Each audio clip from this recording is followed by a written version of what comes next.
Velvet Buzzsaw is the new film released by Netflix. It's written and directed by Dan Gilroy and also stars Jake Gyllenhaal, the same pair who made Nightcrawler. Now I really liked Nightcrawler. It's probably one of my favourite films ever, and I really think that Jake Gyllenhaal was robbed of even getting an Oscar nomination for that film.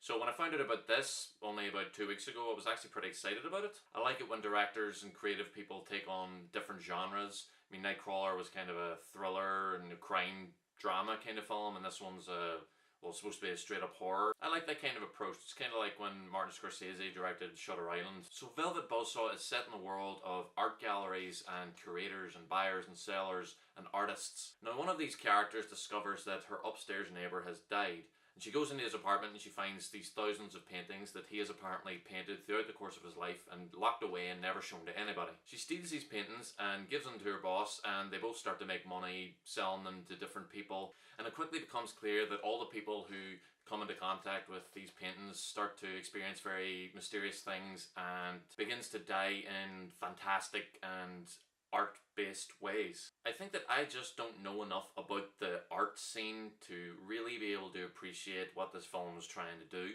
I know that there's a certain level of satire going on here. Like, there are a few times when people mistake like bags of trash and at one point even a dead body for art.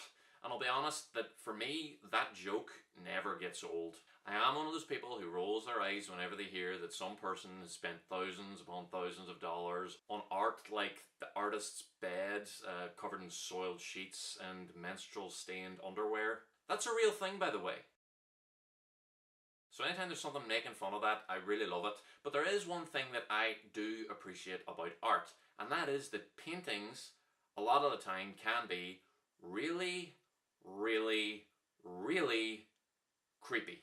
I always remember that when I was very young and I watched The Witches, the film based on the Roald Dahl book, and there's a scene at the beginning of that where the boy's grandmother's telling him a story about a little girl who ran into a witch, and the witch trapped her in a painting, and every now and again the painting would change, and that just really creeped me out. There was something about that was found so unsettling. So the idea of a haunted art collection was really cool to me, and I was expecting to be really creeped out and scared by this film. The problem is the story just seems too focused on trying to show how shallow and unpleasant the people that live in this world are. So it doesn't really scare at all. The only thing that is kind of scary is the actual paintings themselves.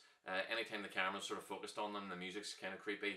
That works really well. They're really cool paintings and they show these very intense scenes, and I really like them. I just don't think that they're explored enough. I just don't think that the two tones go with each other. It's like a movie all about the art world in a way that feels like an unfunny, art-focused version of Zoolander, and then someone dies in some violent way. It's like a non-horror movie with horror elements. I did like that the way the nature of the haunting was the other art exhibits coming to life. And it leads to one really creepy scene in an attic, and an actually fun surprise kill at the very end, which I thought was quite creative. But these are also the kind of deaths that seem like they're supposed to be ironic, or at least appropriate to the individual character being killed at that moment. And maybe they are, but other than one of them, I really couldn't tell. The way the film's edited also limits the impact of the horror scenes, like cutting back and forth between an intense foot chase and a quiet, suspenseful scene where a character is isolated and unnerved. I really like Jake Gyllenhaal's character. He plays the critic whose opinion can make or break an artist's career, and he has an interesting look, and his mannerisms and the things he says are very cutting and brutal, and he's entertaining to watch. But he's also always wearing a suit with a shirt, and the shirt's buttoned right up, and he's not wearing a tie. And it's just like a personal thing, but I really hate that look. Also, he's not quite the main character. It's very much an ensemble piece. I mean, you have people like Rene Russo and John Malkovich and a bunch of others, and they're all pretty good. I just couldn't get over the fact that I never really felt any fear or dread or discomfort. The story on paper is about paintings by an abused, insane, murdering, old, dead guy, and the paintings are haunting people. It's just such a good premise, but it needed a more appropriate mood. It needed a more subjective film style, putting us in the heads of the characters going through this experience so that we can feel what they feel. Think of films like Nocturnal Animals or The Shining or even like Enemy. Something a bit more dreamlike and subtle in its approach that creates an atmosphere that stays with you even after the film's done. The CGI was also pretty obvious and it really lessened the impact of the visuals for me, especially during the death scenes. I thought that the opening credit sequence was pretty cool and looked very interesting, and I thought it set an odd and creepy tone, but the film doesn't really continue it. The film brings up a lot of themes about the nature of art, its acceptance as true art, and the criticism of art, and what is the point of art if no one sees it? And where does art's monetary value come from? These issues are all raised pretty much the same way I just raised them, with the characters like saying it out loud. But it did make me think about those things after the film was finished, which is a good thing. I just don't really know how any of those themes have anything to do with the horror plot. Maybe they do, and I just haven't thought of it.